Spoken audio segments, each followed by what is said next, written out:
Bonsoir à tous, pile poil 19h, vous êtes au rendez-vous que vous attendez tous les soirs sur Live TV, la télé sans filtre, le charmant rendez-vous du talk des vacances, bien évidemment avec la charmante équipe, vous êtes devant vos écrans de télévision, vous êtes aussi devant vos téléphones portables pour regarder, commenter, partager le direct de cette émission depuis nos réseaux sociaux. Merci de rester avec nous, on démarre tout de suite. Bienvenue.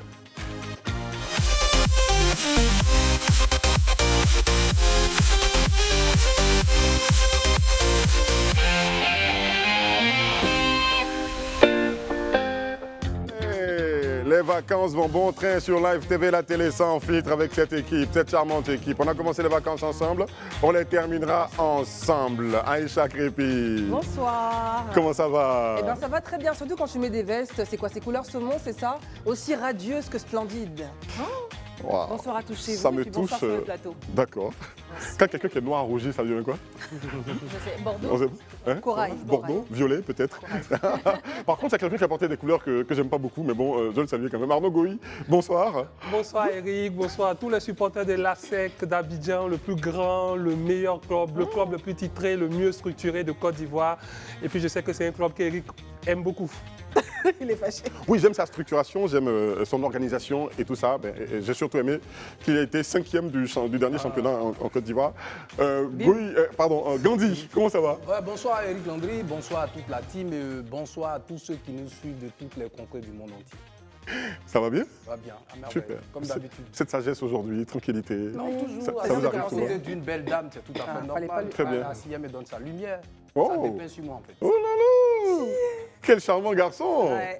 Les, lancé effets, comme ça. les effets de tu rougis, là, ça se manifeste en ce moment sur Ayana. Bonsoir Ayana, Bonsoir, comment va? ça avoué et toué. Ça vous est chez Comment moi? tu vas? Ça va très bien. Super. D'accord. Très bien habillé en tout cas. Merci beaucoup les filles. Aïcha aussi, parce que Ouais. rouge éclatant quand même. Hein. En C'était tout veste beau. aussi. Donc elle t'a envoyé un compliment en fait finalement qui est pas loin de ce qu'elle a mis elle-même. Mais c'est vrai. Il n'y a qu'une seule couleur qui ne va pas sur ce plateau aujourd'hui, le jaune et noir. Mais bon, c'est pas grave, on poursuit cette émission Hey. avec l'info du jour. Avec la composition là.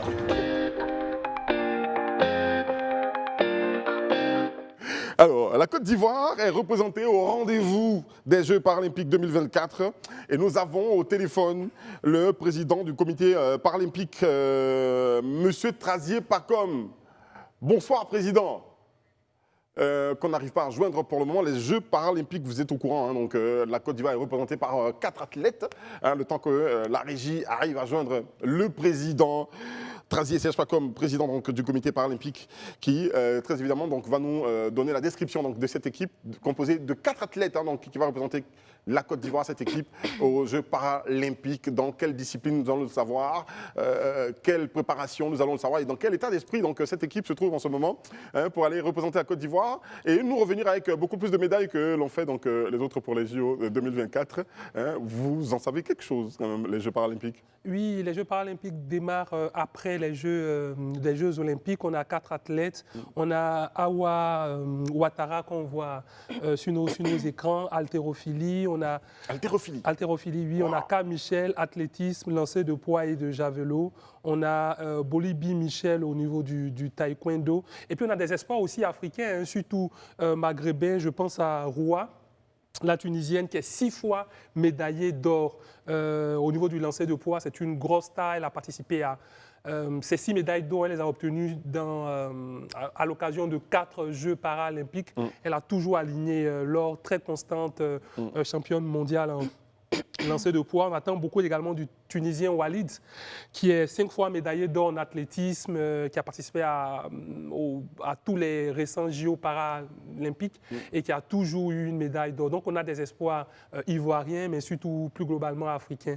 Et les plus gros contingents justement à ces Jeux paralympiques sont justement l'Égypte, qui a 54 athlètes. On a également le Maroc, qui a 38 athlètes. On a la Tunisie, qui a 30 athlètes. On a l'Algérie, donc on se rend compte que c'est vraiment le Maghreb qui a 26 athlètes. Et puis on a des pays subsahariens comme le Nigeria ou le Kenya qui ont une dizaine d'athlètes. Et puis nous, on est un peu derrière avec 4 athlètes. Wow. En tout cas, ça va augmenter au fil des ans? Oui, en tout cas, c'est tellement bien présenté par Arnaud que moi, je peux juste rajouter que c'est bien quand même de rappeler ce que c'est. C'est tout simplement les Jeux Olympiques, mais pour des personnes donc, qui souffrent d'un handicap, qu'il soit physique ou mental.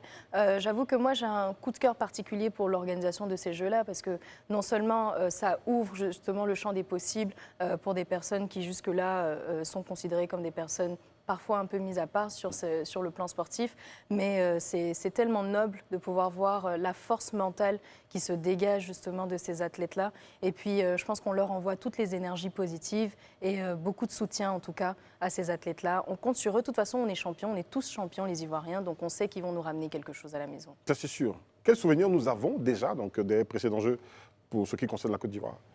Bon, en fait, d'abord, ce que je peux dire, c'est déjà les féliciter, parce que pour leur handicap, avec tout ce qui compense déjà, c'est déjà à saluer.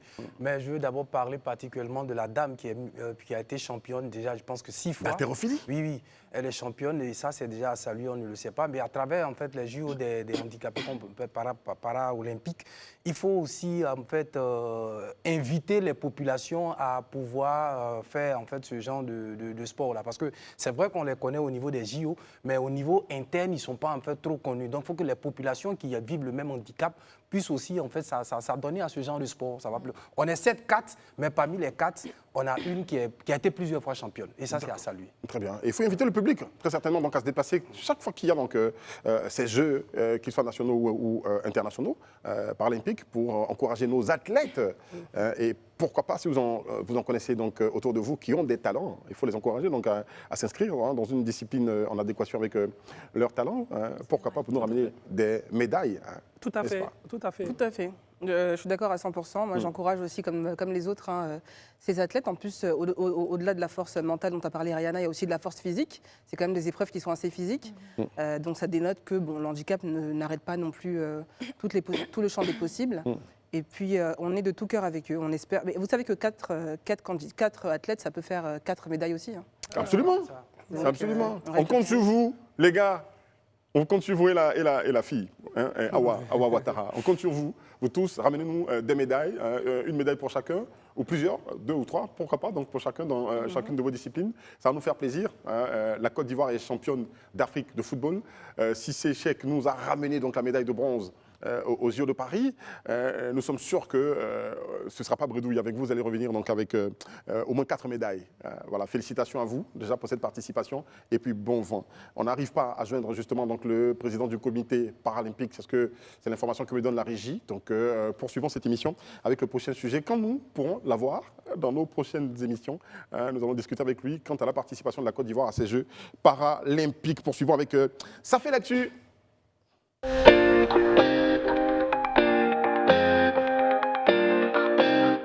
C'est une page politique que nous ouvrons dans Ça fait l'actu, dans cette émission et dans l'affaire sabotage de l'appel de Bonois.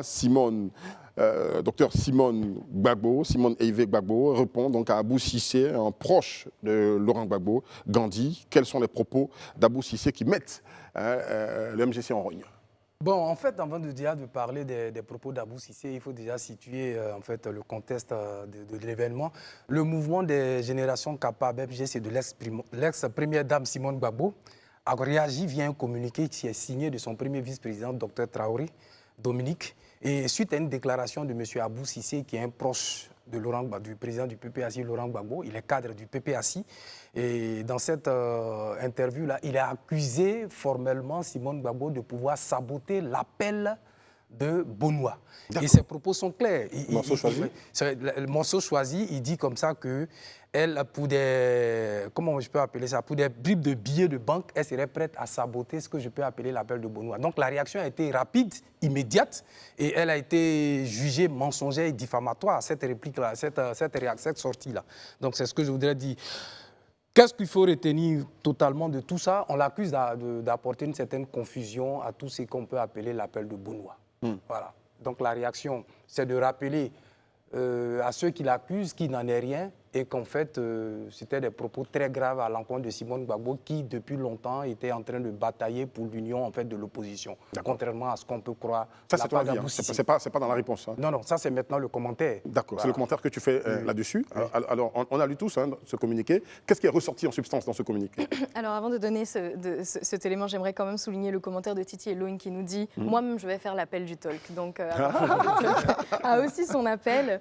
Alors, ce qui ressort de ce communiqué, c'est justement la rectification sur la volonté derrière de juste participer en tant que membre de l'opposition, en tant que, j'ai envie de dire, acteur politique, à la bonne démocratie et, j'ai envie de dire, au bon déroulement de la gouvernance en Côte d'Ivoire, ce qui est totalement légitime. Moi, je suis d'accord quand on dit que ces propos sont mensonger et diffamatoire, parce que c'est le cas. Parce qu'il n'y a jamais eu de volonté affichée de porter atteinte à l'appel de Beaunois. L'appel de Beaunois reste un appel auquel beaucoup de partis politiques n'ont pas encore répondu. Ce n'est pas encore quelque chose, j'ai envie de dire, de concret. Le MGC a tout à fait le droit de se prononcer sur des questions politiques, de faire, j'ai envie de dire, coalition pour une cause en particulier, parce que c'est ce qui s'est passé. Il n'y a pas eu, à ce que je sache, sinon corrigez-moi, un appel venant du MGC à se réunir en coalition de l'opposition contre le RHDP. Donc c'est important, et je pense que c'est ce qui ressort principalement du communiqué du MGC, de clarifier cette vision qu'a eu le MGC. Et alors, mon appréciation personnelle, c'est que jusque-là, le MGC a toujours agi en membre de l'opposition, clairement, mais a toujours agi de façon pertinente, de façon sage, sans forcément jeter la pierre à un autre parti politique ou sans forcément indexer les actions d'autres partis politiques. Par contre, le PPACI, ce que je remarque de la scène politique, c'est qu'ils ne font que jeter la pierre à d'autres partis politiques et je ne sais pas pourquoi, je ne comprends pas pourquoi. Moi, je ne fais qu'analyser de façon objective, mais j'estime que ce n'est pas forcément comme ça qu'on peut amener à rassembler. Parce que ça, ce sont des propos qui ne sont même pas rassembleurs. Aujourd'hui, à l'appel de Beaunois, aurait pu répondre le MGC, qui, lui, n'a pas forcément lancé d'appel forcément à une coalition de l'opposition. Ce que nous observons dans le jeu politique en Côte d'Ivoire, c'est que ce n'est pas propre au PPACI. Il y a d'autres partis non, ce n'est pas propre, mais aujourd'hui, je commande juste ce qui a été fait entre le PPACI et la réponse du MGC. Et j'estime qu'on est plus avec le PPACI dans un discours qui n'est pas du tout rassembleur et ce n'est pas la bonne démarche pour moi à adopter, surtout dans ce contexte. Est-ce que c'est la guerre au leadership de l'opposition qui commence? Oui, je crois un tout petit peu quand même, parce que l'appel de Beaunois, comme on l'a dit, a peu d'écho, les gens ont du mal à s'engager, contrairement à l'appel de Simone Gbagbo, qui a déjà rassemblé des partis, qui ont signé, qui ont une démarche, qui ont des réunions régulières, qui ont fait une conférence de presse, qui ont un agenda, en tout cas immédiat, notamment relatif à l'enrôlement sur la liste électorale. Donc, c'est quelque chose de très bien construit. Contrairement à l'appel de Beaunois, qui patauge encore, quand on a l'impression que certains partis ont finalement répondu à l'appel, systématiquement, les QG des partis viennent rectifier pour dire non, non, non, non, c'est pas encore prononcé. Donc, finalement, c'est un appel qui n'a pas beaucoup d'écho. Et plutôt que de travailler à avoir plus d'adhésion, jeter des pierres comme ça à des partis, non pas aux partis au pouvoir, mais à des partis qui sont dans l'opposition, qui tentent de rassembler, c'est pas très glorieux. Surtout que le PPACI lui-même, il ne faut pas l'oublier, a voté le RHDP au niveau de la présidence de l'Assemblée nationale, lors du vote du président de l'Assemblée nationale. On se rappelle que le PPACI avait soutenu le RHDP. Donc, dans la démarche du PPACI, on a trouvé le PPACI quelquefois proche du RHDP, bien loin de la démarche du MGC qui, très clairement, est dans l'opposition. Et je pense, en toute franchise, pour terminer sur ce propos-là, que si leur appel a peu d'écho, il ne faut pas qu'ils jettent la pierre aux autres, il faut qu'ils travaillent simplement à réunir l'opposition. On lit donc, dans la sortie de M. Abou Cissé qu'il s'exprime de façon personnelle. Est-ce qu'on peut dire que son titre, on va préciser déjà c'est lequel donc, auprès du PPACI, son titre efface le côté personnel de son propos? Après, c'est compliqué pour les hommes politiques. C'est très compliqué pour un homme politique de dire « je parle en mon nom personnel ». Imaginez-vous que le porte-parole du gouvernement dise se prononce sur un sujet d'actualité politique nationale ou bien sur une politique du gouvernement et puis dit, bon, je parle à mon nom personnel. C'est difficile très souvent de faire la dissociation entre l'individu et le cadre politique. Donc, quand on est cadre politique justement de ce rang-là, il faut savoir tenir sa langue. Si on parle, qu'on le veut ou qu'on ne veut pas, on va attribuer cela au parti. Même s'il est vrai qu'effectivement, dans son propos, il a précisé que c'était lui son avis. D'accord. Aïcha? Oui. D'abord, je voudrais dire que quand on est encarté et quand on a un poste en plus important de cadre dans un parti, on ne parle jamais en son nom personnel. Ça n'existe plus. Deuxièmement, je voudrais dire que quand ton téléphone sonne, je n'ai pas obligé de le décrocher. Ce n'est pas tous les appels qu'on répond. Donc elle est libre de faire ce qu'elle veut. Elle est libre d'attendre. Ils sont libres aussi d'avoir une sagesse en la laissant répondre quand elle aura envie de répondre. Ses propos sont assez graves, je trouve. Effectivement, il désavoue personnellement, donc ça engage qui, on ne sait pas trop. On a l'impression que c'est un peu un règlement de compte, c'est de la provocation, en tout cas ça c'est sûr. Donc peut-être que c'est pour aussi amener ce parti, donc le parti de MGC, à sortir un peu de sa réserve ou de ses gonds, j'en sais rien. Je trouve ça un peu bas. Dans tous les cas, on dirait que c'est un peu la femme à abattre dans ses propos, hein, alors que pas du tout. C'est pas elle qui représente, je pense, le plus gros au niveau des chiffres des dernières élections. Je pense qu'elle n'a pas. Pas la plus grosse menace. On a l'impression que c'est personnel, comme il l'a dit. J'ai l'impression, de manière générale, que ce parti, donc le PPACI, fait beaucoup de sorties, un peu trop, d'ailleurs, pour un parti dont le candidat n'est même pas éligible. Pour le moment. Alors moi j'aimerais, pour le moment oui, on attend de voir ce qui se passe après, mais pour le moment c'est ce qu'elle dit. Moi j'aimerais quand même apporter quelques éléments tirés comme ça. Donc le premier élément, ça va être donc un extrait justement de cette réponse-là qui a été apportée, et je cite, la réalité est que depuis sa sortie de prison, dès le mois d'août 2018, la présidente du MGC œuvre inlassablement à l'unité des partis politiques dans l'opposition. Donc ça vient un peu, comme Isabelle le dirait, convoquer l'histoire. C'est que justement, l'engagement de Simone date de bien plus longtemps que l'appel de Beaunois, qui est tout récent. On est quand même sur la création de ce parti dont la vision était justement de venir avec un discours rassembleur, de venir créer, j'ai envie de dire, une opposition forte qui vient vraiment avec pertinence, avec intelligence, mener des actions vraiment dans le sens d'apporter quelque chose à la vie politique ivoirienne. Jusque-là, c'est ce que ça a été. Ensuite, on a quelques réactions donc, sur le live. Donc, par exemple, Balo qui nous dit « Cet appel de Beaunois semble plus diviser l'opposition que l'unir finalement, et c'est dommage ». On a aussi Damas Gueye qui nous dit « Mais le PPACI même est signataire du projet de Simone Gbagbo, alors de quoi on parle ?» Et ça, ce n'est pas faux. Et ça, c'est une bonne question. Hein.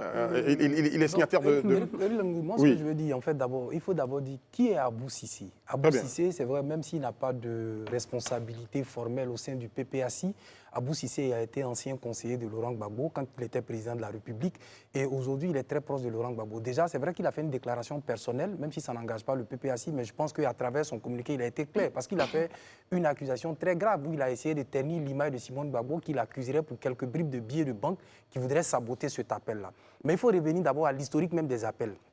L'appel de Beaunois, il date là de 14 juillet au cours d'un meeting. Ce que je peux appeler l'appel de Simone Gbagbo date de beaucoup, un peu plus longtemps que ça. Depuis novembre, dès qu'elle est sortie de prison en 2018, elle a essayé déjà de réunir tous les partis politiques. Déjà depuis novembre 2023, elle a essayé de réunir. Donc c'est un travail qui a été fait en privé avant de pouvoir aboutir au grand public, contrairement à l'autre qui a fait une déclaration publiquement, et c'est maintenant qu'il faut aller voir les lieutenants. Les deux n'ont pas eu la même démarche, et c'est en cela qu'il faut féliciter la sortie musclée, si je peux m'exprimer ainsi, du MGC, parce qu'il ne faut pas essayer de berner les populations, faisant croire que il y a un appel qui est déjà là, même si l'appel a été le 14 juillet avant la signature qui s'est passée le 9 août, faisant croire que c'est d'abord Gbagbo qui a appelé à réunir les gens les partis de l'opposition. Niet. Vous savez déjà que quand Gbagbo est arrivé, il avait refusé de pouvoir réunir tout ce qui était de la gauche. Il veut se rattraper, mais malheureusement, bien avant lui, Simone Gbagbo avait déjà fait une déclaration, elle avait déjà travaillé dans ce sens-là, jusqu'à aboutir à une déclaration qui a eu lieu au siège du PDCI.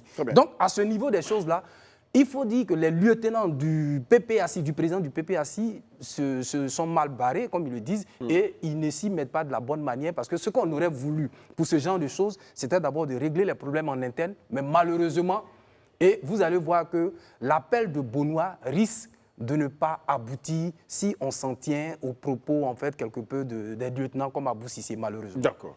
Qu'est-ce qui fait la différence quand même entre les deux appels? On va dire le premier appel donc, de Simone. Le premier appel, déjà, qu'est-ce qui fait la différence? L'une des premières différences, le premier appel n'est pas autour d'un individu. Le premier appel, l'appel de Simone Mais dans Gbagbo. l'objectif, Dans déjà. l'objectif, c'est toujours clair. C'est un mieux-être. Elle a dit clairement, c'est pour l'amélioration des réformes pour le système électoral. C'est clair.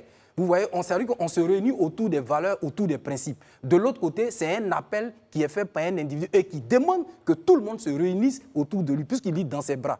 Contrairement à l'autre appel où rien n'est dit, on a des thématiques sur lesquelles on discute. Jusqu'à ce jour, on ne connaît pas le contenu de l'appel de choses, comme on appelle de Benoît. Donc on spécule.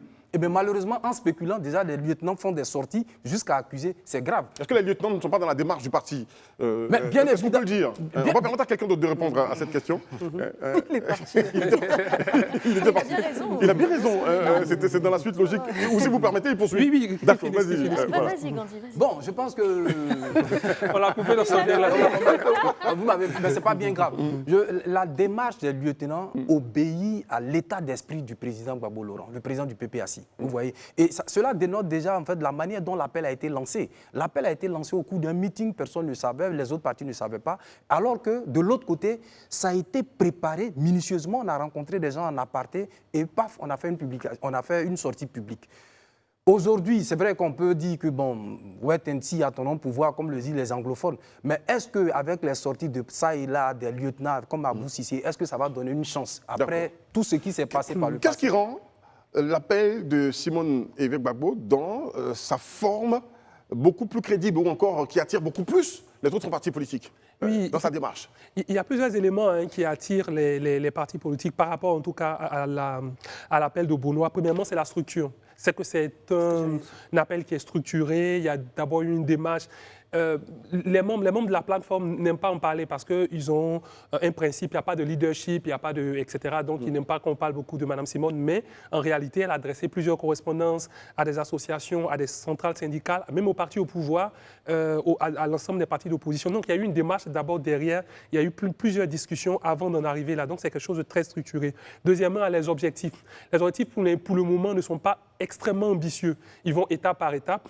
L'objectif immédiat n'est pas de chasser le président ou de se réunir derrière quelqu'un, mais c'est de poser les problèmes sous-jacents à l'organisation de l'élection. Et le premier problème, c'est justement la durée de l'enrôlement. Troisièmement, ce sont les organes. C'est que quand cette plateforme s'est mise en place, il y a des organes, il y a un comité scientifique qui font des réunions régulières, etc. Donc, il y a vraiment une organisation derrière. Et puis, quatrièmement, c'est le manque de leadership, c'est-à-dire qu'ils n'ont pas voulu l'émergence d'un parti sur les autres. Pour les informations que j'ai pu avoir, même lorsqu'ils devaient organiser la conférence de presse, tous les partis politiques ont cotisé le même montant pour pouvoir organiser la conférence de presse et ils ont décidé qu'il n'y a pas de président, il n'y a pas de secrétaire général, il n'y a personne, il y a juste un groupe de personnes qui partagent un ensemble de valeurs. Donc, je pense que cette démarche méthodologique-là attire beaucoup plus que celui de Benoît.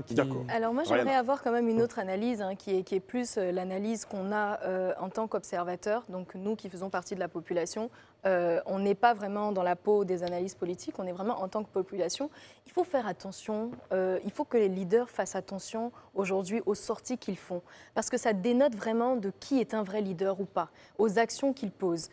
Quand on a d'un côté donc, un leadership qui ne vient pas se crier sur tous les toits, mais qui finalement mène des actions de façon méthodique, avec vraiment un plan d'action bien détaillé, et qu'à côté de ça, on a des personnes qui viennent donc crier donc, à l'appel et tout ça, au rassemblement, mais qui finalement, par leurs actions, montrent le contraire. Aujourd'hui, on a des personnes qui sont lucides et qui examinent le leadership de chacun.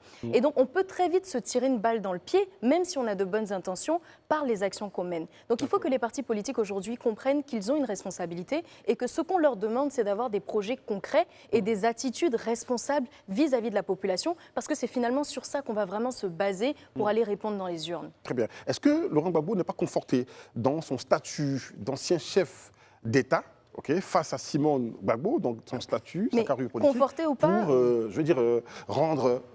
pour présenter son appel à lui, comme l'appel. Mais conforté ou pas, aujourd'hui, on est d'accord.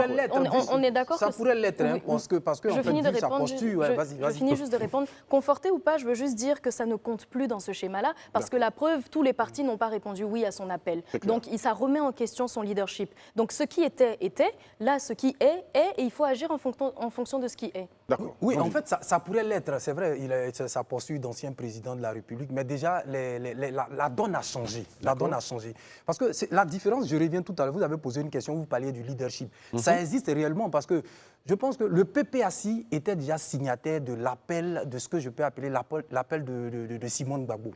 Donc, l'idéal, ce serait quoi? Ils sont déjà dans une sorte d'union, si je peux m'exprimer ainsi. L'idéal serait que les idées, ou bien les idées qu'ils veulent faire passer, c'est de les mettre dans cette union. Mais malheureusement, le PPACI a toujours voulu et insiste sur cet appel-là. Pourquoi? À cause de l'ossature de Gbagbo. Mais est-ce que ça va payer? Parce que la donne a changé. Il n'est plus président de la République. Très bien. Il n'est qu'un simple opposant qui puisse composer avec la réalité. Pas si simple que ça, cet opposant. Le principe aujourd'hui, c'est quoi? C'est de se mettre dans une union autour de certaines valeurs, des thématiques, pour avancer. Mais dès qu'on veut se mettre autour, coûte que coûte, d'un individu, ça va capoter. D'accord. Alors, revenons au communiqué. Alors, je choisis un morceau que nous allons essayer de décrypter ensemble. Les allégations selon lesquelles elle chercherait à, je cite, créer la confusion au sein de l'opposition ivoirienne ou qu'elle se serait, je cite encore, reniée pour quelques billets de banque, fin de citation, sont totalement infondées. Nous mettons au défi M. Abou Cissé d'en donner la moindre preuve. Il serait dommage, c'est la partie qui nous intéresse tous, il serait dommage que nous nous retrouvions en procès, là où nous avons tout intérêt à nous serrer les coudes. Est-ce que vous pensez que la MGC pourrait porter plainte? En tout cas, peut-être qu'il devrait même. Peut-être que ça pourrait calmer les propos de certains, sachant qu'ils ont signé, hein, comme on l'a dit. Ils ont signé l'accord justement avec les autres partis d'opposition, dont le parti de Mme Simone Gbagbo. Du coup, il y a un manque de cohérence. On ne comprend pas trop en fait pourquoi revenir, se dédire en fait. On a l'impression qu'il rétropédale et qu'il y a des descendants peut-être visiblement. On voit. Encore une fois, je parle de désordre, hein, parce que c'est comme si on nous montrait effectivement que dans le parti, plusieurs personnes ne sont pas d'accord. C'est des choses qui font désordre à un an de la présidentielle. Moi, je trouve ça un peu brouillon. Moi, je pense que c'est à travers le communiqué, c'est d'abord prendre à témoin l'opinion dans un premier temps, informer l'opinion du fait que ce que Abou Cissé dit, en fait, n'est pas vrai. Juste, voilà, c'est pourquoi la réaction a été immédiate. Et mieux, si on continue dans cette lancée d'accusations sans fondement, nous risquons d'arriver à une plainte. C'est ce qu'il faut retenir en fait de ce passage-là. Parce qu'aujourd'hui, tout se dit, mais sans preuve. Et ça, c'est peut-être un avertissement. Oui, justement, c'est un avertissement. C'est pourquoi ils ont pris l'opinion à témoin. Sinon, si on devait aujourd'hui aller à un procès, bien à une plainte, il serait allé directement devant les juridictions comme on le fait. Mais je veux dire, ça, c'est d'abord un avertissement. S'ils persistent, ils verront et la justice va jouer son rôle. Mais en fait, ce qui est intéressant, les gens parlent d'appel. On a parlé d'appel pour Laurent Gbagbo, on a parlé d'appel de Simone Gbagbo. Ce n'est pas forcément un appel, mais quel est l'essentiel aujourd'hui? C'est de pouvoir créer une plateforme autour de l'opposition pour être un interlocuteur crédible du pouvoir. Qu'est-ce qui serait mieux? Qu'est-ce qui serait... C'est d'aller à l'essentiel. C'est-à-dire que j'ai l'impression qu'il y a un problème de leadership, là, chacun veut dire c'est lui, mais je ne pense pas que ça soit dans l'entendement de Simone Gbagbo pour dire qu'il faut que ça soit elle. Contrairement au PPACI, où on voudrait forcément que leur leader soit au centre. Voilà. C'est la différence en fait. D'accord. L'une des différences, pardon. Sinon, pour le moment, celle qui a pris les responsabilités donc, pour faire un consortium qui va être en communication, bien sûr, hein, et faire des propositions à l'État du Côte d'Ivoire, au gouvernement ou au pouvoir en place, ou encore à la CEI, hein, donc dans l'organisation des élections, c'est bien donc le MGC. Est-ce que vous pensez qu'au fur et à mesure que nous évoluons, les choses pourraient changer quant à ces deux appels? Est-ce que vous pensez que les choses pourraient changer? D'autres partis pourraient finalement basculer donc, en la faveur de l'appel de Beaunois. Mais finalement, quand on regarde ça, on peut même envisager que ce qui n'était pas un appel, ce qui était tout simplement une coalition pour une cause précise, devienne un appel naturel. On pourrait même envisager que ce qui était un appel voit justement ceux qui ont répondu oui se retirer, ceux qui ont répondu non ne jamais répondre oui finalement, et tous partir justement derrière le MGC. Qui pourtant n'a pas encore lancé d'appel, à ce qu'on sache. Ben Landry, pour moi, hein, tout est possible. En fait, tout est possible. Voilà. Pour moi, tout est possible. On peut, ça, comme on le dit, les Ivoiriens, ça dit qu'on peut gâter et puis on peut pouvoir arranger. Tout est toujours possible. Ça dépend en fait de la démarche et des mots qu'on utilise pour pouvoir convaincre. Je donne un exemple. Vous êtes en palabre avec quelqu'un, vous avez en fait frustré quelqu'un par le passé. Il y a la démarche avec laquelle vous lui demandez en fait pardon. Et ça va peser en fait dans le rassemblement. Si ça, c'est pas corrigé, je ne vois pas pourquoi est-ce que des gens peuvent toujours pouvoir se réunir. Donc, il y a les mots, il y a même souvent les individus qu'on envoie en mission, et puis il y a véritablement le contenu. Nous sommes dans une nouvelle donne politique. Les données ont changé. Voilà. Oui, moi je pense très clairement que on va pas garder les blocs tels qu'ils sont en l'état, parce que déjà, dans l'histoire de la Côte d'Ivoire, les blocs se font et se défont. Deuxièmement, même à l'intérieur des partis politiques, il y a des mouvements, certains sont dans l'opposition, se retrouvent cooptés par le pouvoir et vice-versa, même beaucoup plus d'exode vers le pouvoir. Donc, déjà, la politique est très dynamique. Donc, si on pense qu'on va avoir 11 partis politiques et 2 associations jusqu'aux élections ensemble pour une même cause, je crois qu'on se trompe. Il y aura d'autres partis qui vont intégrer la plateforme, il y aura d'autres forcément qui vont se retirer. Mais à terme, je crois très clairement qu'on risque d'avoir 2 grands blocs au sein de l'opposition. Et là, je parle vraiment de blocs en vue de gagner des élections, en vue d'avoir un candidat. Là, je ne parle même pas d'alliance pour l'organisation pour de meilleures conditions. Mais je pense qu'on risque d'avoir 2 grands blocs. Un bloc plutôt autour de Laurent Gbagbo, en tout cas si son parti arrive à avoir un candidat ou si l'association de Laurent Gbagbo est rétablie. Et puis on risque d'avoir un autre bloc autour du PDCI. Très clairement. En train de dire que nous sommes en train d'aller vers la division de la gauche. De l'opposition. Je suis en train de dire que les blocs qu'on a aujourd'hui ne seront pas les mêmes imperméables jusqu'aux élections. Très bien. Et justement, on a cette réaction de Dirassouba Mathieu qui dit « ça donne l'impression que chaque groupe veut mener des actions pour prétendre avoir plus de force ». Et c'est tellement pertinent parce que c'est le schéma qu'on retrouve la plupart du temps, même quand il y a des appels donc, à l'union de l'opposition, on se retrouve avec une opposition qui n'est jamais unie parce que finalement, chacun fait passer ses intérêts personnels et sa volonté de s'affirmer en tant que leader avant les intérêts justement de toute l'opposition.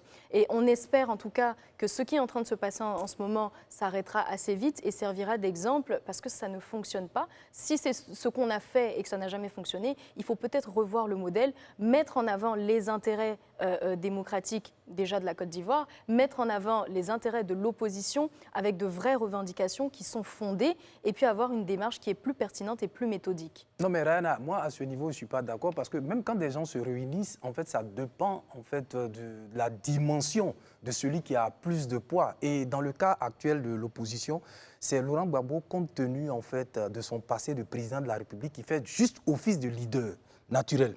Maintenant, avec quoi tu n'es pas d'accord? Je n'ai pas compris. Non, en fait, quand tu dis par exemple que ce n'est pas le problème de personne autour d'un individu... Non, ce n'est pas ce que j'ai dit justement. Okay. J'ai dit que le problème, c'est que les gens mettent leur ego personnel en avant, leurs intérêts personnels. Et que ce qu'il faudrait mettre en avant, c'est vraiment les points fondamentaux qui amènent l'opposition à s'unir. Oui, non, je suis en même temps d'accord, mais je veux dire, naturellement, quand on se retrouve au-delà même de l'ego, naturellement, celui qui est toujours en bonne posture, c'est celui qui a un passé en fait plus lourd. Et dans le cas... c'est le président du PPACI, compte tenu de son passé, qui devrait naturellement être le leader, mais qui malheureusement s'y est mal pris pour pouvoir appeler ses lieutenants ou bien toute l'opposition. C'est ça qui crée le hic. D'accord. Oui, la dernière intervention, on passe à autre chose. Quelques secondes. Ouais. Je voudrais juste rappeler que très souvent, on le dit sur le plateau, hein, que c'est bien que l'opposition se réunisse, etc. Mais ça peut arriver, hein, l'opposition n'a pas forcément vocation à se réunir. Voilà.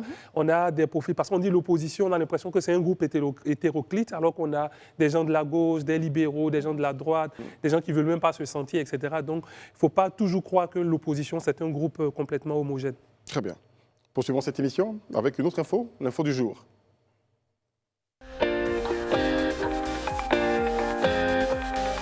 Et nous restons toujours en politique pour parler donc, de la révision de la liste électorale. Fidel Sarasoro mobilise 1200 chefs traditionnels de la région du Poro. Il faut rappeler que Fidel Sarasoro est le président du conseil régional du Poro qui a instruit donc dimanche 25 août 2024 et mis en mission 1200 chefs traditionnels de sa région donc, pour amplifier le message de sensibilisation donc, et de la participation massive à l'opération de révision de la liste électorale. Gandhi, c'est toi qui interviens, donc c'est toi qui avais la parole. Effectivement, c'est toi qui interviens sur ce sujet. À l'image, le président du conseil régional de cette région, qui est en même temps directeur de cabinet du président de la République, est allé rencontrer les chefs du village pour pouvoir en fait sensibiliser sur ce que je peux appeler l'enrôlement sur les listings électoraux en vue des élections prochaines. Voilà. Mais déjà, que cache cet événement-là? Est-ce que le président du conseil régional est là en tant que président du conseil régional, comme le test La le question, dit? c'est sous quelle casquette? Oui, justement. Ouais. Bon, mais je veux dire, en fait, c'est ce que l'article dit, hein, il est là en tant que président du conseil régional. La question qu'on se pose, est-ce que les chefs du village sont invités en tant qu'entité de l'administration dans leur neutralité à pouvoir participer à ce genre d'activité où on sait que ceux qui sont en fait au devant de ce genre de choses, c'est les politiques. Parce que depuis le constat que je fais, contrairement à ce qu'on pourrait penser, ce ne sont pas les préfets, ce n'est pas le corps préfectoral, mais ce sont les politiques en fait qui invitent et qui mobilisent à ce que les gens puissent aller se faire enrôler sur les listings pour les prochaines Tu es élections. en train de dire que c'est peut-être pas du ressort des chefs traditionnels de faire cette mobilisation? Oui, non, ils peuvent le faire, mais je dis, est-ce que ça a un politique? Parce que là, il est là en tant que président du conseil d'une institution, ce qui est normal. Mais je constate malheureusement que quand il le fait, lui par exemple, il est le président d'un conseil régional qui est une entité de collectivité, il le fait en tant que, certes, mais est-ce qu'il n'est pas là en tant que cadre du RHDP? Parce qu'on le connaît en tant que cadre du RHDP, directeur du cabinet du président de la République.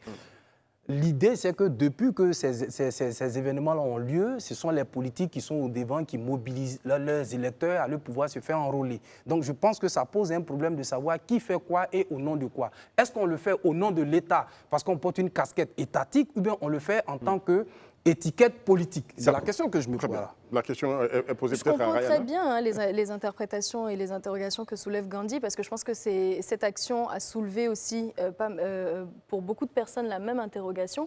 Mais après, je veux dire, ça a été très bien fait. Hein. Je veux dire, il a quand même sa casquette de président du conseil régional. Il n'y a pas que les politiques qui contribuent justement à un élan de sensibilisation, et je précise à un élan de sensibilisation, parce que c'est justement le thème qui a été mis au cœur de cette rencontre. Donc moi, j'estime que je préfère donc des personnes qui, quelle que soit leur casquette, participent à sensibiliser pour vraiment aboutir à un résultat qu'on veut tous, qui est souhaitable pour que les élections se déroulent bien, plutôt que des politiques donc, qui s'envoient, j'ai envie de dire, des petits cailloux à la face. Donc moi, je pense que la démarche, elle est bonne, quelle qu'en soit la casquette. Et il n'y a pas que les politiques qui font avancer aussi la vie politique. D'accord. Aïcha, comment pourrais-tu décrypter donc, la démarche de M. Fidel Sarrasso? Oui, je la trouve plutôt bonne. C'est une bonne stratégie de passer par les chefs, évidemment. Donc c'est combien 1200 chefs, on peut dire que ça va faire des milliers et des milliers de personnes qui vont potentiellement être touchées. Il s'adresse plus précisément aux nouveaux majeurs, en fait, hein, si j'ai bien compris, qui ont 18 ans récemment. C'est une très bonne stratégie. Après, moi, je dénote aussi un début de campagne, peut-être, hein, parce que c'est vrai qu'il est d'un certain parti, le parti au pouvoir. Et ça me fait penser aussi aux propos du ministre Adjoumani, desquels on a parlé hier, où il parlait notamment de président Guépard, pour dire la rapidité à laquelle il avançait dans les infrastructures, etc.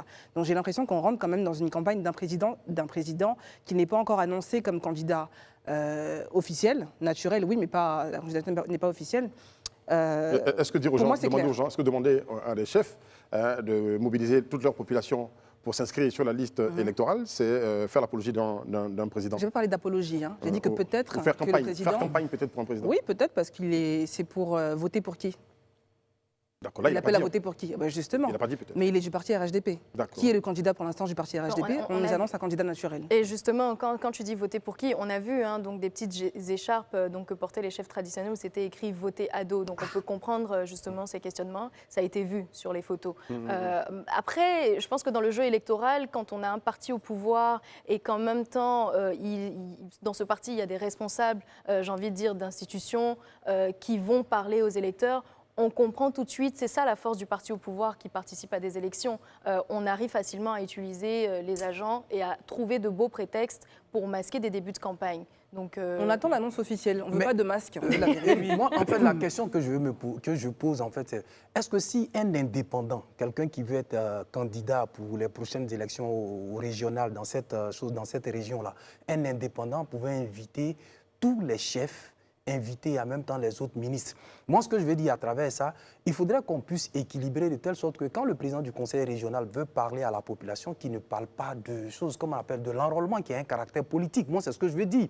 Parce qu'un indépendant qui est candidat demain, qui est son colistier, qui est par exemple son challenger, est-ce qu'il pourrait inviter les chefs du village qui sont des démembrements de l'administration?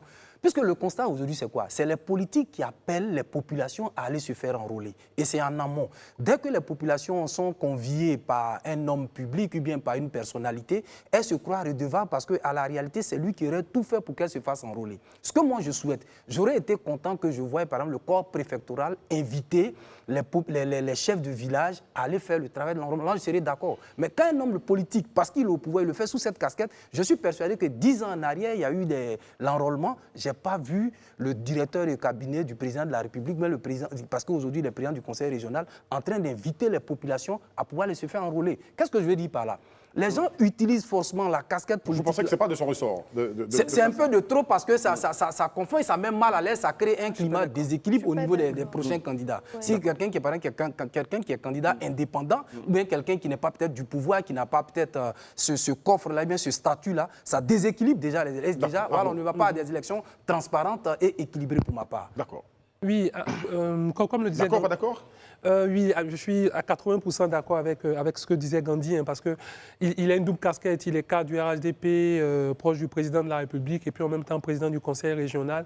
Et surtout, on sait que constitutionnellement, les chefs traditionnels n'ont pas le droit de faire de la politique. Ils ont principalement pour rôle d'accompagner l'administration, mais à côté de cela, la Chambre des rois et chefs traditionnels a pour fonction de faire la promotion des us et coutumes, la promotion de la paix, etc.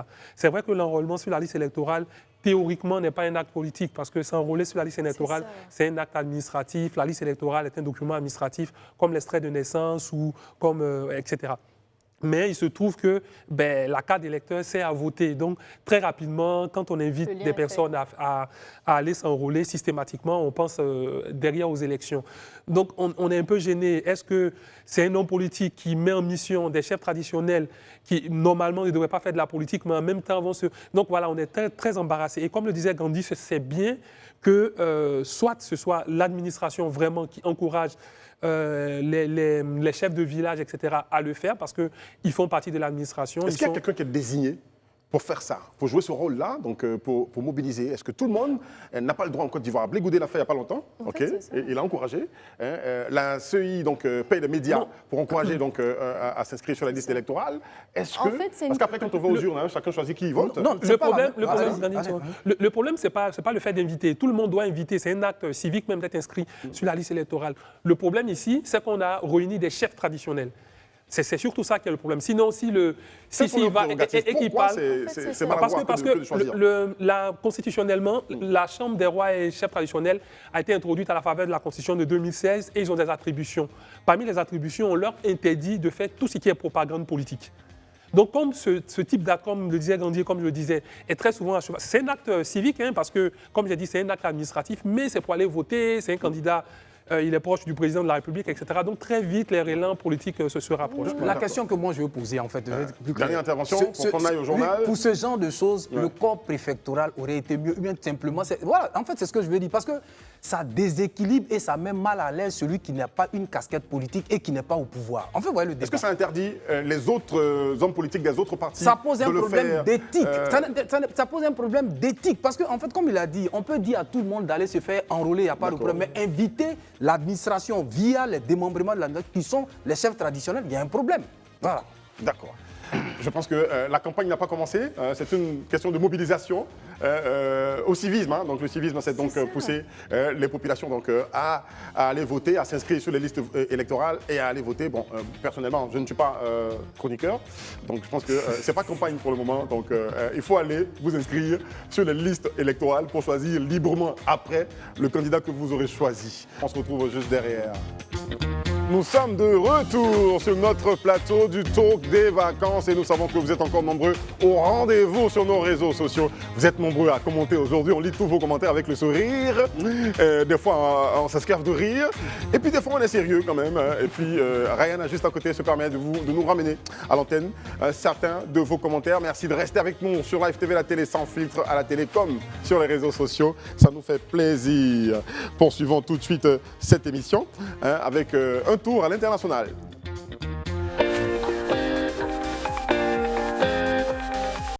À l'international, on nous parle de bien mal acquis et des chefs d'État africains sont épinglés par un média français. Qui sont ces chefs d'État africains, Arnaud Goï? Alors, il y a plusieurs chefs d'État africains qui sont épinglés par la presse, mais ce qui a fait grand bruit ces derniers temps, c'est les dépenses qu'aurait fait le président tchadien Mahamat Idriss Déby, des dépenses en costume qui sont estimées à 900 000 €, et puis un patrimoine immobilier qui s'estimerait à autour de 30 millions d'euros. Alors, il faut dire qu'il a effectué ces dépenses-là en France avec des partenaires français. Ça a été fait via une banque tchadienne à travers une entreprise locale, mais ça a été fait pour le compte d'Idriss Déby. Donc, Mediapart, un média français, a estimé que ces acquisitions-là étaient illégales, étaient des biens mal acquis. Et puis, il s'ajoute à une longue liste qui comporte Théodore Mbiang-Nguema de la Guinée équatoriale, les Bongo du Gabon, Denis Sassou Nguesso de Congo-Brazzaville. Donc, on a plusieurs chefs d'État africains comme ça, qui principalement en France, en tout cas, sont poursuivis par le parquet national financier. Poursuite légitime. On va se poser la question de savoir, mais pourquoi maintenant, Aïcha? Pourquoi maintenant? Je pense que le temps était propice. La justice a le temps long, hein, de D'accord. toute façon, donc il y a peut-être une... Honnêtement, j'ai pas la réponse à ça. J'aime pas parler quand je ne sais pas, mais je pense que la justice aussi a le temps long. Donc entre le moment où on fait un recours Et ça, en c'est justice une bonne réponse aussi. et le moment où la justice commence à entamer les démarches, il y a souvent des années parfois qui passent, le temps de réunir les preuves et aussi que les protagonistes soient là peut-être. Mais je trouve que c'est une bonne initiative de la part de la justice française, même si c'est un peu de l'ingérence aussi, d'un certain côté, de se mêler des affaires qui ne les regardent pas. Après, je salue aussi les journalistes, surtout Mediapart, qui est un média d'investigation, parce qu'ils vont chercher l'information jusqu'au bout. Et effectivement, ces présidents doivent répondre de leurs actes, en Europe ou en Afrique. Quelles pourraient être les conséquences alors sur ces présidents? De comment est-ce qu'ils répondent de leurs actes, ça c'est vraiment la justice qui va nous le dire, mais j'aimerais quand même revenir sur le point que soulève Aïcha, que j'aime beaucoup, c'est l'ingérence justement des Français finalement dans tout ce qui se passe sur notre continent. J'aurais vraiment aimé, malheureusement ce n'est pas le cas, parce que on est très solidaires en Afrique, mais j'aurais vraiment aimé en fait que ce soit un point qui soit soulevé par un État ou un membre africain. Après, c'est peut-être de l'excès de panafricanisme qui me prend là tout de suite, mais c'est vrai que cette ingérence-là continue de laisser une forme d'ascendant en fait de la France finalement sur tous les États africains, donc qui se positionnent un peu en juge de ce que les pouvoirs africains font, en arbitre un peu de gouvernance de l'Afrique, alors que je pense que la France aujourd'hui a beaucoup de choses à régler à l'intérieur d'elle-même. D'accord. On se demande de quel droit un média français s'ingère ou s'immisce. Est-ce qu'il Après, n'exagère pas? on pourra mettre ça sur vraiment les responsabilités journalistiques finalement. Ils ont le droit finalement d'aller fouiller où ils veulent et tout ça, mais quand même, je pense qu'il y a des dossiers qu'on peut juste, j'ai envie de dire, parcourir comme ça, mais pas forcément s'ingérer à ce point dans les Oui, la question parce c'est pourquoi les médias locaux ne le font pas eux-mêmes peut-être? C'est pas forcément de leur fait, peut-être qu'ils ont peur, peut-être qu'ils ont... Parlez pas tous ensemble. Je Laissez voulais Aïcha juste finir, dire s'il que vous plaît. peut-être que c'est aux médias locaux aussi de chaque pays d'Afrique concerné de lancer des investigations pareilles. C'est vrai que parfois on a peur des répressions, on a peur de ceci, on a peur de cela. Il y a aussi du courage dans l'investigation. Donc c'est aux médias locaux de prendre... On a l'impression des fois que quand il y a un problème à régler, un compte à régler avec un président africain, que ça se fait. Pourquoi s'acharner? Les médias français regardent-ils comment s'habillent les chefs d'État? Avec quel argent ils s'habillent? Est-ce que c'est de leur ressort de faire ça ou de s'attaquer donc aux chefs d'État africains? Oui, moi, personnellement, je trouve ça très curieux parce que cela intervient alors que Idriss Déby n'est plus en odeur de sainteté avec le pouvoir français actuel, alors qu'il était avant, puisque le président Macron était à son investiture malgré qu'il soit venu au pouvoir par coup d'État. Donc, c'est très souvent, quand on ne s'entend plus avec la France, qu'on découvre finalement qu'on a des biens. Deuxièmement, on n'a pas ces problèmes au moment de l'acquisition des biens, alors qu'il doit normalement avoir une enquête sur la provenance des biens, la provenance des fonds qui permettent d'acheter des biens, etc. Les biens, là, ils sont mal acquis au moment même de l'achat. Ce n'est pas 20 ans après, parce que là, ce sont des acquisitions qui datent de... Elles ont commencé depuis l'an 2000. C'est la raison pour laquelle j'ai posé la question de savoir à l'instant pourquoi maintenant. Exactement. C'était ça la question. Donc, pourquoi maintenant? Donc, il y a premièrement ça. Et deuxièmement, il y a le fait que ce soit fait en France, parce que finalement, on va juger tous les chefs d'État africains, enfin, beaucoup de chefs d'État africains en France, quel intérêt on a à agir. Et surtout, c'est la destination finale finalement de ces biens. Parce qu'une fois que c'est reconnu comme bien mal acquis, ces biens sont vendus et ils rentrent dans le trésor français. Ils ne sont pas retrocédés au pays. Oula. Ah oui. Donc, je trouve que c'est quand même assez grave que ces biens-là reviennent. D'accord. Il y a des réflexions actuellement Oui. sur le sort de ces biens. On se demande, est-ce qu'il ne faut pas financer des associations en Afrique? Parce que si on redonne les biens à l'État, on redonne les biens à celui qui les a mal acquis. Mais en ces fait. biens n'appartiennent pas, Mais ils justement, n'appartiennent pas à l'État à l'État français. qui porte plainte. Exactement, ils de n'appartiennent façon pas à l'État. exagérée. Donc ça, c'est un problème. Et puis, l'autre volet de ce problème, c'est au niveau africain même. C'est qu'on a très peu de juridictions qui poursuivent les chefs d'État. Ils ont une totale impunité sur le continent. Et puis, finalement, c'est sur d'autres cieux qu'on va les poursuivre. Et puis, deuxièmement, je trouve qu'il faut mettre au centre de nos préoccupations et de notre législation la déclaration de patrimoine. Il y a des mécanismes juridiques qui permettent justement d'encadrer l'enrichissement, de surveiller l'évolution de la fortune des chefs d'État, etc. D'accord. Il y a de nombreux pays qui le On n'a font, jamais on peut le faire. entendu un média français que nous respectons d'ailleurs, hein, donc les médias français, donc faire de telles sorties hein, sur un président asiatique ou d'un autre pays européen. Hein. Vous attendez quand ce sont les Africains. Là, vous êtes chaud, c'est quand même un peu exagéré. Comme on n'a pas trop raison Mais, aussi. je ne sais pas, on n'a qu'à nous laisser Moi, je régler nos pose une problèmes. question, Hein, hein. c'est Il y a pas une de leur question ressort de s'attaquer à nos présidents chaque fois. On parle Voilà. de biens Ouais. mal acquis, mais on ne parle jamais des receleurs. Or, les receleurs, ce sont les Occidentaux. En D'accord. fait, c'est le paradoxe. Très bien. On parle Très de bien. biens mal acquis, mais on ne parle jamais s'arrête des là. receleurs. Très bien, merci, Or, on les s'arrête là. receleurs, ce sont les Occidentaux. Très bien, on s'arrête là parce qu'on a un invité avec qui nous allons certainement terminer cette émission. Et l'invité, il arrive tout de suite, l'invité du jour.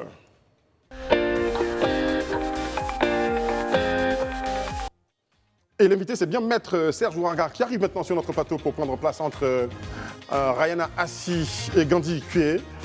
Maître Ouraga, Serge Ouraga, vice-président chargé des affaires juridiques et porte-parole du COJEP de Charles Blé Goudet.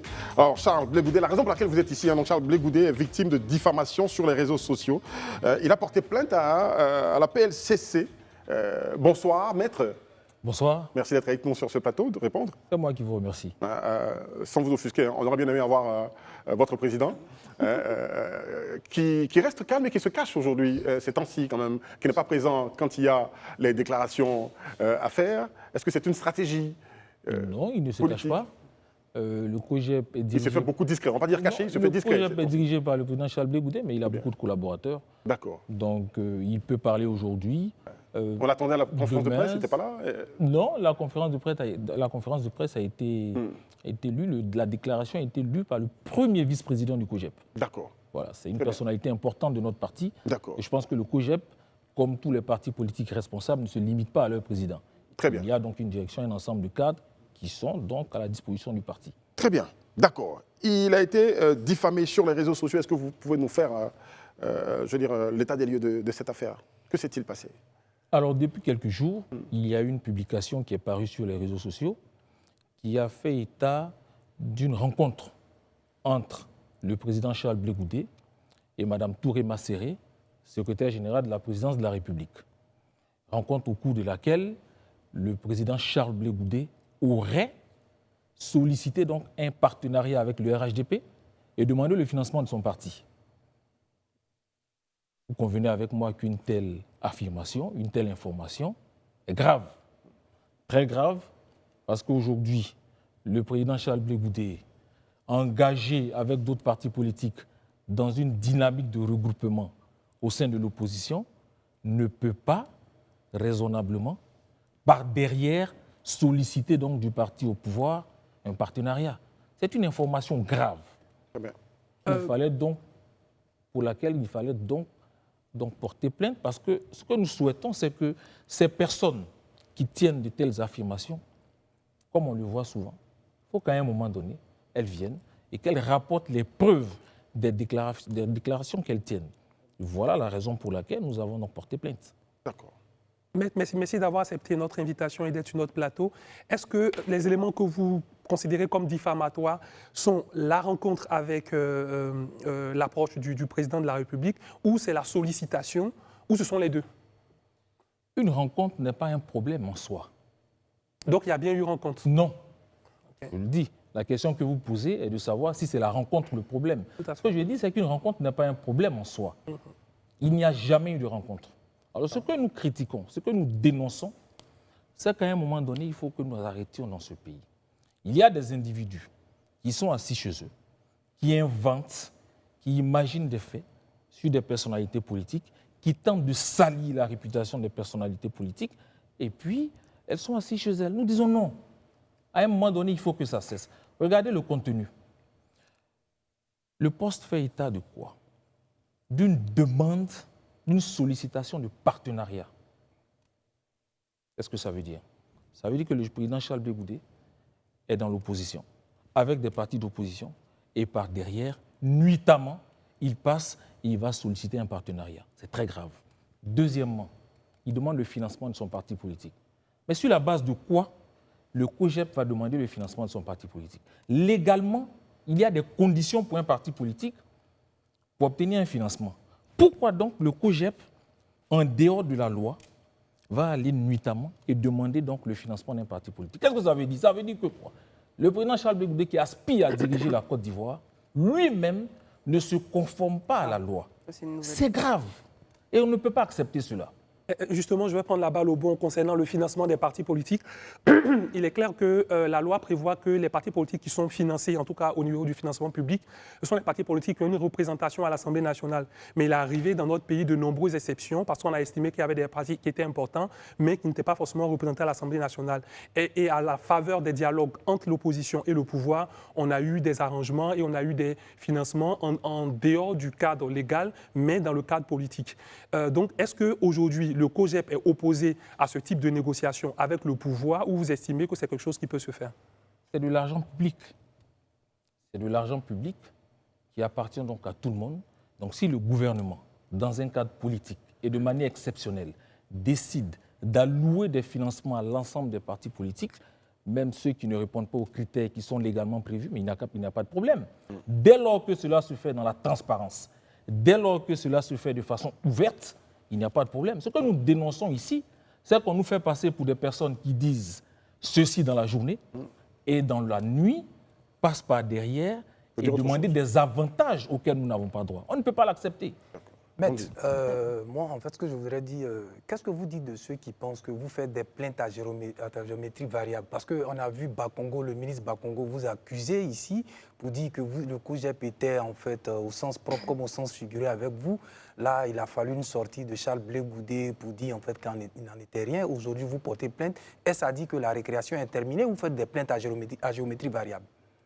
Merci pour l'expression. On va pas utiliser le terme accusation, c'est une affirmation donc, du ministre. Est-ce que merci pour vrai ou c'est faux? Merci pour l'expression.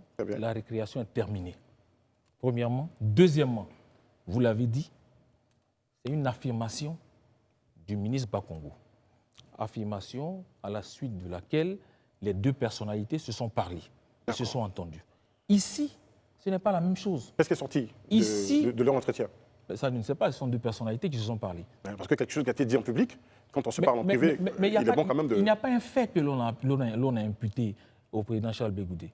Le ministre Bakongo a dit, le président Charles Blé Goudé, il est avec nous matin, soir, choses comme ça. Au sens figuré comme au sens propre. Mais ça, ce n'est pas une accusation. Ce que nous disons ici, vous inventez... Un peu quand même, si vous n'êtes pas avec eux, qui disent que vous êtes avec eux... Mais qu'est-ce que ça veut dire, il est avec nous? Le ministre Bakongo, lui, a clarifié les faits, a clarifié sa déclaration plus tard. Donc ça, il n'y a pas de problème relativement à cela. Ce que nous disons ici, vous imaginez un fait. Il y a une date, le mercredi 22 août. Le président Charles Blé Goudé a rencontré Mme Touré Masséré. C'est un fait. Est-ce que le fait existait? C'est de ça qu'il s'agit. Deuxièmement, voici le contenu de la rencontre. Mais le fait n'a pas existé, le contenu de la rencontre non plus. Non, ça n'a jamais existé. Et le président Charles Blé Goudé n'a jamais fait de telles demandes. On ne peut pas accepter. Voyez-vous, aujourd'hui, le président Charles Blé Goudé, même s'il ne veut pas porter plainte, l'ensemble des militants du COJEP a décidé que la récréation est terminée. Il y a un collectif d'avocats dont je fais partie qui aujourd'hui veille au grain. Nous n'allons plus jamais laisser de telles tentatives d'atteinte à la réputation, à l'honneur, à l'image de notre leader. Voyez-vous, le ministre Charles Blé Goudé, le président Charles Blé Goudé a fait l'amère expérience d'une déconstruction de son image. Il a été à la Coupe Élan internationale, où son image a été ternie par les accusations qui ont été portées contre lui. Il en est sorti lavé, blanchi. Il est réhabilité. Il a reconstruit son image On ne peut pas accepter que des personnes, d'où qu'elles viennent, qui qu'elles soient, se lèvent et décident de tenter de ternir son image. On ne l'acceptera Vous le plus dites, jamais. vous le dites avec une telle fougue et ça nous amène à nous demander, est-ce que ce n'est pas justement le timing électoral qui fait qu'aujourd'hui, il est plus qu'urgent d'arrêter justement cette récréation? Parce qu'on sait, on sait tout ce qui est en train de se passer entre les différents partis donc, de l'opposition. Donc il est important que chaque parti puisse maintenir une image complètement blanchie au vu de la population. Donc est-ce que ce n'est pas pour ça que maintenant vous y allez avec une telle fougue? Non, nous sommes ici en défense. C'est ceux qui nous attaquent. Non, je parle de la fougue avec laquelle vous dites que maintenant la récréation est terminée. Parce qu'elle aurait pu se terminer. Charles Blé Goudé n'est pas sorti hier, n'est pas revenu hier en Côte d'Ivoire. Donc pourquoi est-ce que c'est maintenant? Est-ce que c'est le timing électoral qui joue également? Bon, pas nécessairement, mais vous imaginez. Ça y participe. Nous comprenons. Non, nous avons notre agenda. Nous décidons d'agir quand nous voulons, comme nous voulons. Et est-ce Nous que avons décidé. dans cet agenda, il y a la candidature de Charles Blé Goudé à l'élection présidentielle? Il l'a dit. Vous avez dit le président Charles Blé Goudé aspire à diriger la Côte d'Ivoire. J'ai entendu, j'ai noté. Mais bien sûr. Donc c'est ouais. Alors, justement, c'est parce que le président Charles Blé Goudé aspire à diriger la Côte d'Ivoire. C'est parce que nous voulons porter le président Charles Blé Goudé à la tête de la Côte d'Ivoire que nous refusons que des gens tapis dans l'ombre Jouent avec son décident de le image. salir et jouent avec son image. On ne peut plus l'accepter. Je l'ai dit lui-même. Même s'il ne veut pas, nous sommes là, nous veillons au grain et nous allons maintenant traquer. Alors, tous il sera ceux candidat en qui se 2025. hasardent Moi, je- à tenter de salir son image. Alors, il sera candidat en 2025? L'heure n'est pas encore à la candidature, mais nous avons dit 2025 ne se passera pas sans nous. Il y a une convention. On ne dit pas pour le moment de quelle façon, mais bon, quand on vous entend dire que son objectif, c'est de diriger la Côte d'Ivoire, Il n'a pas Absolument. dit quand. il n'a pas dit quand non plus, d'accord, ok, donc on le verra très bientôt. Très bientôt. On va attendre longtemps encore? Non, il y a une convention en 2025. Très bien. Au cours de laquelle nous allons nous prononcer donc, sur notre participation à l'élection présidentielle. Donc, On a à cette remarqué- occasion, vous saurez. On a moi, remarqué je- justement Ok. une façon, donc, à ce leader, une façon de prendre son temps avant de se prononcer justement sur d'éventuelles déclarations. C'était le cas, c'est le cas pour l'appel de Beaunois, c'est le cas pour la question de la candidature en 2025. On comprend la pertinence de ce choix, mais est-ce que c'est vraiment parce qu'il est encore en observation de la scène ou bien l'agenda est déjà calé? Très bien. Nous avons notre agenda. Non, mais justement, mais nous, on est quand même, on représente la population Oui. et la population qui Qui vous veut regarde savoir. n'a pas forcément envie d'entendre des réponses justement, juste comme ça, superficielles. On veut vraiment comprendre. Est-ce que aujourd'hui, le leader Charles Blé Goudé est juste en observation encore de la scène politique avant de se décider ou l'agenda est déjà calé? Mais il n'est pas en observation. Le président Charles Blé Goudé est déjà dans la scène politique. Il est sur la scène politique. Donc l'agenda est déjà calé. Voilà. Revenons à cette accusation. Qu'en est-il de ces personnes incriminées? Est-ce que ce sont des avatars ou des personnes identifiées précisément? Nous ne savons pas, nous ne les connaissons pas. Il y a un dénommé Cissé Saint, il y a un autre au nom de Sen Souleymane et il y a un dernier, Guy Tapé. Ce sont des personnes que nous ne connaissons pas. C'est la raison pour laquelle nous avons saisi donc la PLCC Il y a toute afin de l'expertise voilà, pour, qui a toute l'expertise, les compétences, la technologie. Maître, pour- en fait, Pour identifier ces personnes. On va permettre à Aïcha de Aïcha, poser sa question, s'il vous plaît. Je voulais savoir, alors pour moi c'est clair, ce que vous avez dit ce soir, pour moi il sera candidat, parce que vous avez dit il aspire à diriger la Côte d'Ivoire, et il a dit aussi, la 2025 ne se fera pas sans moi, il a donné l'échéance précise. Vous avez parlé de réhabilitation. Il y a un point qui n'a pas été réhabilité, c'est le fait qu'il soit éligible à la candidature pour être président de la République de Côte d'Ivoire. Vous avez dit tout à l'heure, le COJEP ne se limite pas à son président ou qu'à son président. Est-ce que vous avez un plan B au cas où? Premièrement, la réhabilitation n'est pas... elle est Et d'abord qui morale. est le plan B? Elle est d'abord morale. Le président Charles Blé Goudé a été réhabilité. Il a été lavé, il a été acquitté de ce long procès. Donc pour nous, il est réhabilité. Mais il n'est pas sur la liste Pour le électorale. reste, ce sont des questions politiques. D'accord. Voilà. Quelles seraient les solutions? Quelle serait la solution? Parce qu'il n'est pas sur la liste électorale. C'est une solution politique. Nous D'accord. l'avons maintes fois dit, la condamnation de M. Charles Blé Goudé est une condamnation purement politique, pour laquelle nous attendons donc du gouvernement qu'il prenne des mesures politiques pour que les choses soient remises en ordre. Quelle serait Est-ce donc que la vous avez solution un si plan cela B, restait, comme demandait tel, Jean-Luc? si cela restait donc tel que c'est et il n'était toujours pas sur la liste Est-ce que électorale vous avez jusqu'aux un plan élections? B? Le Est-ce que vous avez un plan B? Le parti avisera. D'accord. Le parti avisera. Aujourd'hui, nous sommes à plusieurs mois de l'élection présidentielle. Donc la politique, elle est dynamique. La réalité d'aujourd'hui n'est pas celle de demain. Nous attendons, nous observons. Vous avez un nom? Ou des noms? Parce que gouverner, c'est prévoir aussi. Mais le nom, c'est Charles Blé Goudé. Pour le moment. Pas de plan B. Non, c'est d'abord le nom. Vous me demandez si nous avons un nom, mais bien sûr, c'est le président Charles Blé Goudé d'abord. D'accord. Maintenant, après, en tenant compte de suppléant. en tenant compte des réalités du moment, nous aviserons. D'accord. On parle d'un jeu du ni oui ni non quant aux différents appels, surtout à celui de Benoît. La position de Charles Blé Goudé jusque-là n'est pas véritablement connue. C'est du mi-figue, mi-raisin, mais bon, quelle est sa véritable position? Est-ce qu'il nous met en latence pour donner une réponse à une date choisie, à un moment choisi, ou de façon claire Et pourquoi c'est si difficile de dire oui ou de dire non à cet très bien. appel? Oui, la question, elle est mal formulée. Très bien. Reformulez-la et donnez-nous Vous la dites réponse. le président Charles Blé Goudé. C'est le COJEP. D'accord. Qui a pour leader le président Charles Blé Goudé. Mais Donc le il représente le COJEP. Et qui doit répondre. Bien sûr, il représente le COJEP, mais les décisions au COJEP ne se prennent pas comme ça. Il y a des instances, il y a une procédure. Nous avons nos mécanismes internes de prise de décision. Donc, on n'adresse pas une demande au président Charles Blé Goudé et il répond comme ça. Il y a des collaborateurs, il y a une direction au sein de laquelle des discussions se font et des décisions sont prises. Donc, ce que nous avons dit, ce n'est pas un ni oui, ce n'est pas ni oui, ni non, ce n'est pas cela. Ce que nous avons dit, c'est seulement le 14 août que nous avons eu officiellement l'information de l'appel de Benoît lorsque le président exécutif du PPACI nous a rencontrés au siège du COJEP. Nous avons dit donc, conformément à nos mécanismes internes de prise de décision, nous allons donc aviser. Mais en plus, un appel comme l'appel de Benoît, le PPACI même l'a dit, répond à un processus.